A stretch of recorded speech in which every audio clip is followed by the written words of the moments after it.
let me share with you a story.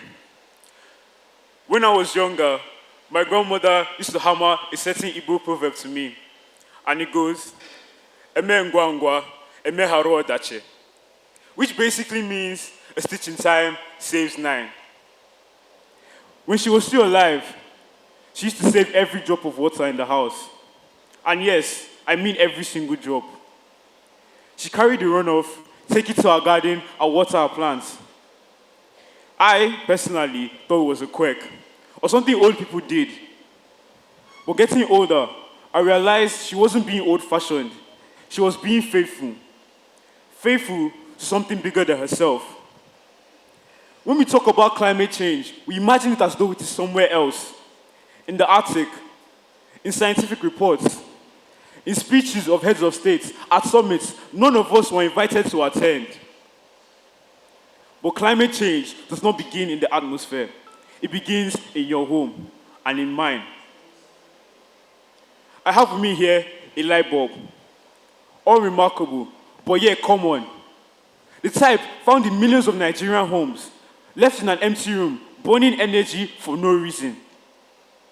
Not because anyone intended to be cruel or someone was being wicked, but because nobody thought about it. Across this country, across this continent, and across the world, there are hundreds of millions of light bulbs just like this one, left in an empty room, burning for no reason. This is not a metaphor. It's a problem.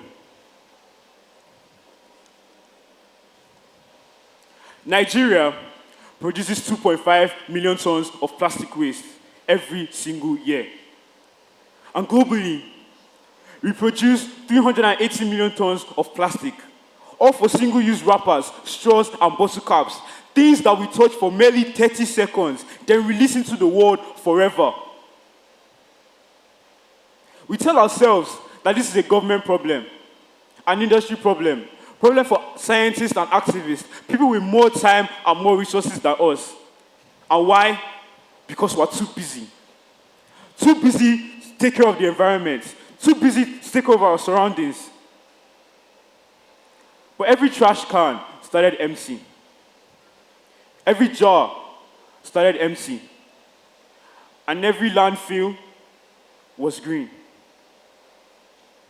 The flooding in Lagos, the shrinking of the Lake Chad, the unpredictable harvest in the north, and the heat that has no name, but you feel in your bones every dry season. These are not warnings of future crisis, they are receipts of choices already made. And the next receipt is being written in your home and in mine.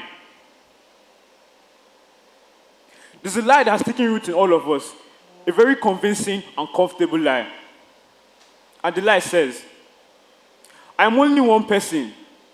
What I do cannot matter. I'll let the policymakers change it.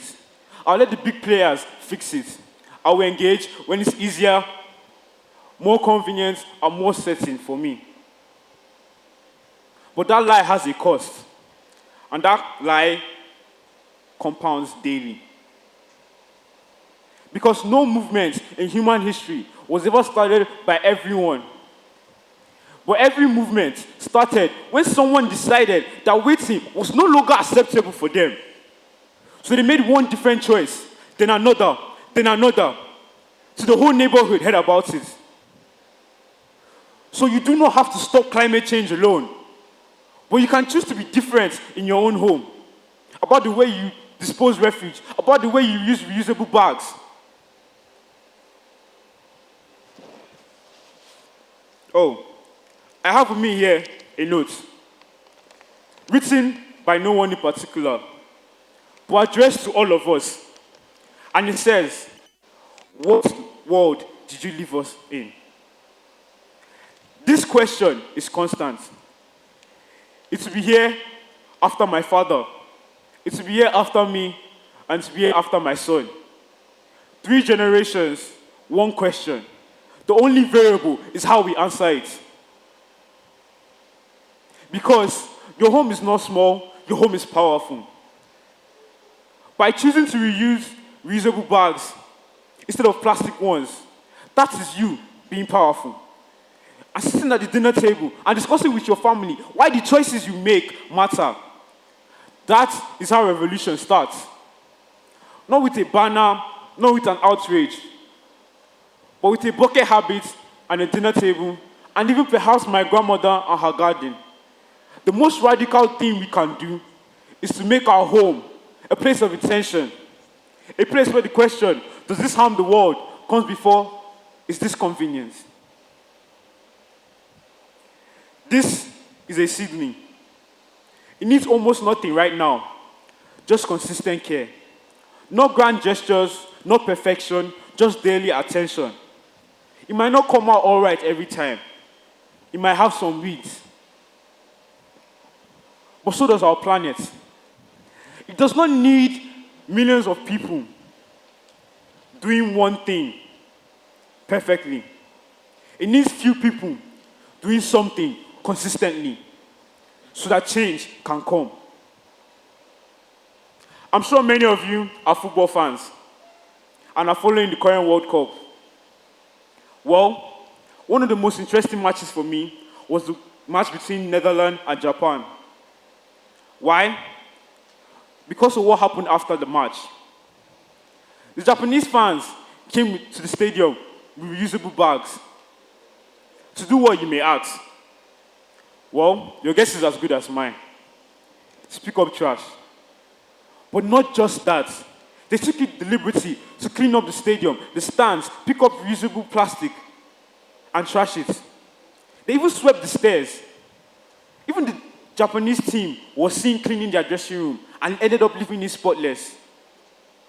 And when asked, they said it was culture. Culture out of respect for the people. Culture out of respect for the environment. So I ask, shouldn't we create a world where the habit of cleaning up after ourselves and disposing refuse responsibly has become the norm and not an abnormality? This is something we should discuss within ourselves. A question, what plundering on? So, ladies and gentlemen, I'll leave you with two questions. Two questions worth going home and sitting with. The first, what kind of impact does my home have on the world? And finally, what kind of impact do I want it to have? Thank you.